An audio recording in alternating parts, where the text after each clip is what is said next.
Milo, le maire, se soucie de son petit village dans les belles montagnes de Macédoine. Le village est cependant très éloigné. Les jeunes ne trouvent pas de travail et sont donc attirés par les villes.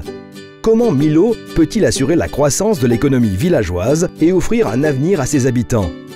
Avec d'autres fonctionnaires et résidents de la ville, il se rend compte que si le village pouvait attirer plus de touristes, cela créerait de nouveaux emplois. Tous reconnaissent également que le tourisme est encore assez peu développé dans son village. En dehors de quelques chambres d'hôtes et sentiers pédestres autour du lac, il n'y a pas grand-chose.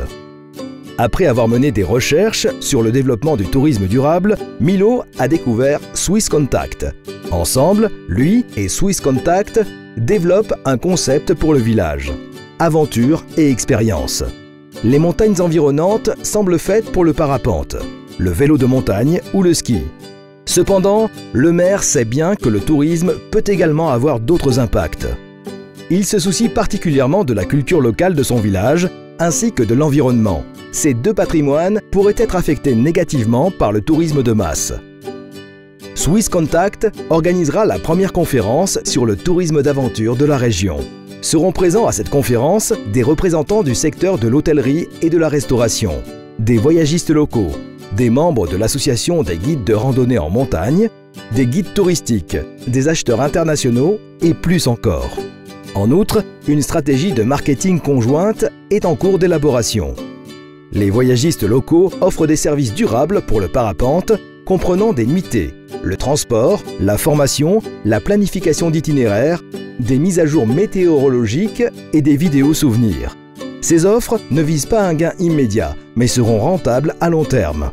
En outre, des investissements sont réalisés en matière de formation et de sécurité.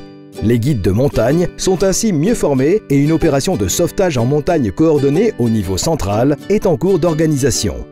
Swiss Contact respecte le vœu de Milo de concevoir un tourisme convivial. Le village de Milo fait de petits pas à travers l'approche de gestion de destination pour devenir la Mecque régionale du parapente. Le plus important pour le maire est que les jeunes restent désormais dans le village, parce qu'ils ont des opportunités à saisir dans l'activité touristique. Certains jeunes, notamment Ivan, l'instructeur de parapente, Jana, la restauratrice, ou Mira, la réceptionniste de l'hôtel, ont vite saisi cette opportunité. Maintenant, tout le monde en profite. Jana, Mira et Ivan, ainsi que le reste du village. Tous ces acteurs peuvent désormais se construire un avenir durable. Les habitants restent dans le village et veillent à ce que leur culture et l'environnement perdurent et restent protégés. Et le maire Milo dans tout cela? Eh bien, il savoure son nouveau passe-temps.